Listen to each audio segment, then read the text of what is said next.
Welcome to the Beyond Ordinary Women podcast. Every 2 weeks, we post podcast versions of one of our free training videos, or you can access our videos now at beyondordinarywomen.org. Enjoy the podcast. I'm Kay Daigle, and I'd like to welcome you to the second in our series of videos on listening well.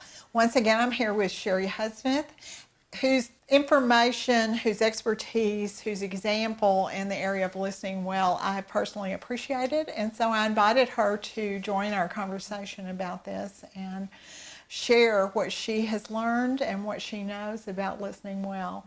So thank you, Cheri, for being here and for taking the time to do this. Thanks for inviting me.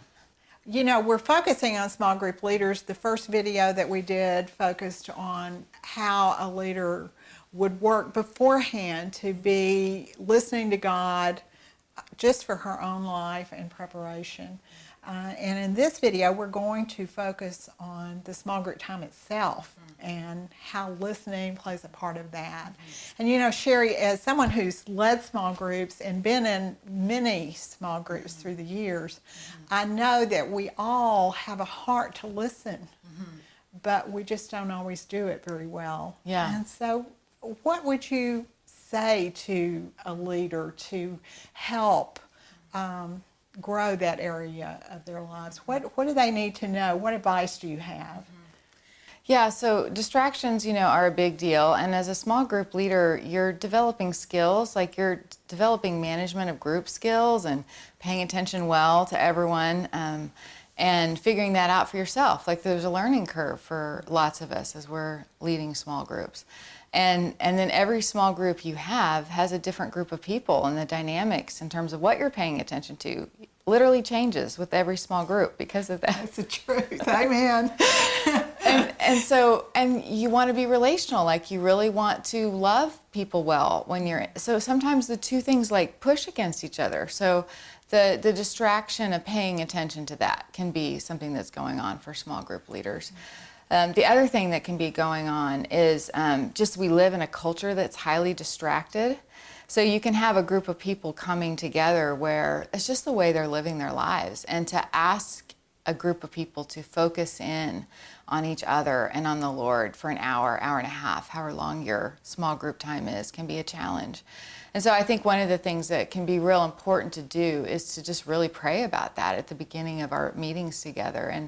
And often we pray that we'll let go of the distractions of life, collectively. We talk to God about that together.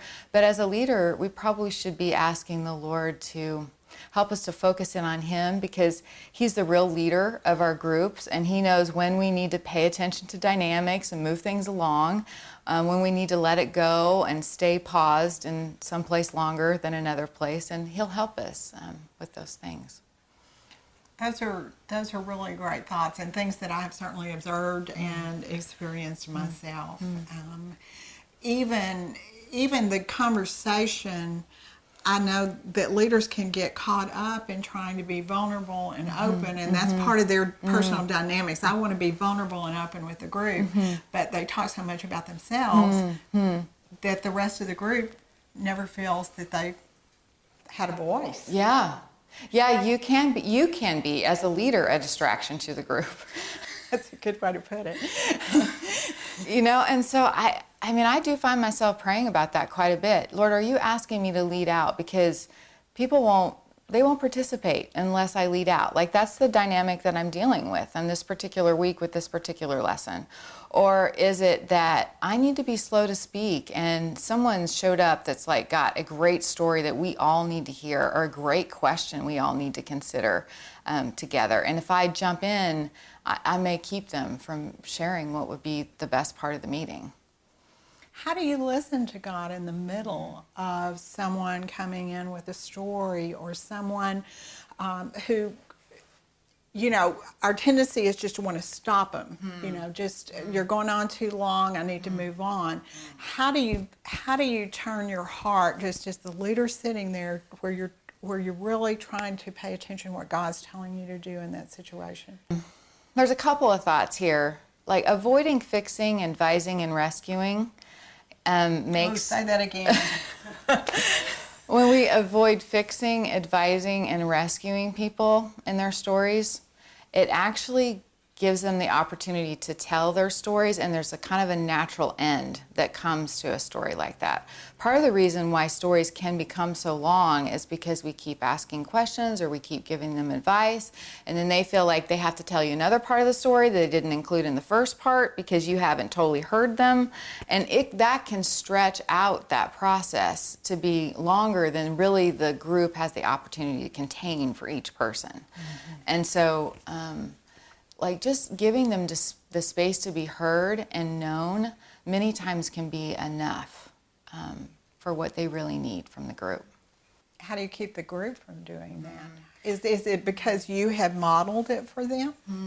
It's a conversation we've had to talk about because it's so foreign. It's so typical for us to fix, advise, and rescue one another that we really don't change that dynamic, I found, unless you have a conversation about how it hinders relationship rather than facilitates relationship, and how it can be a distraction from really listening to God in our midst if we're always chiming in with our thoughts on how things should go. Do you feel like sometimes when the leader feels like she's in charge of the group, that she has to have an answer for everything that everyone's saying, not only to fix them, but because somewhere in the middle of someone's story is a theological issue? Yeah, I do think that we do have a culture of leadership that often teaches leaders to be the experts in the room, or teaches them that they ought to be the expert in the room.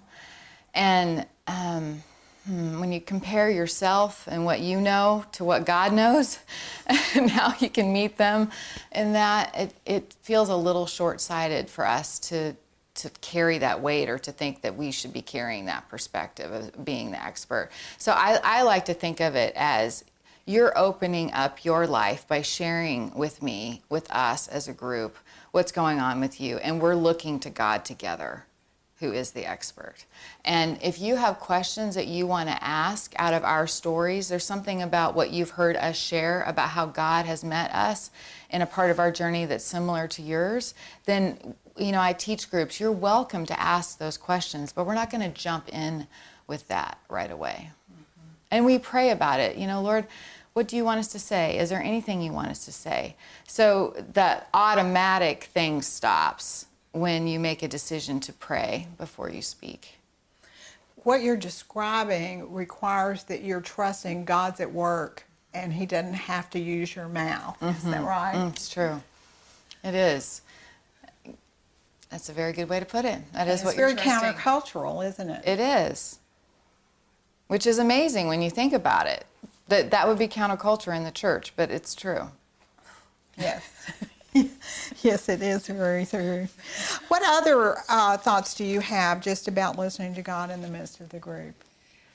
One of the things that's hard about this, when we're used to having an answer and being an expert, we've done that out of love. We've offered those things because we're trying to love well.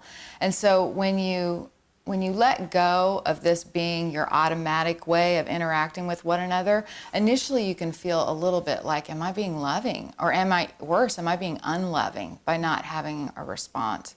So you learn to have new kinds of responses. I think even as I'm listening, I've learned to become just more curious about people's stories.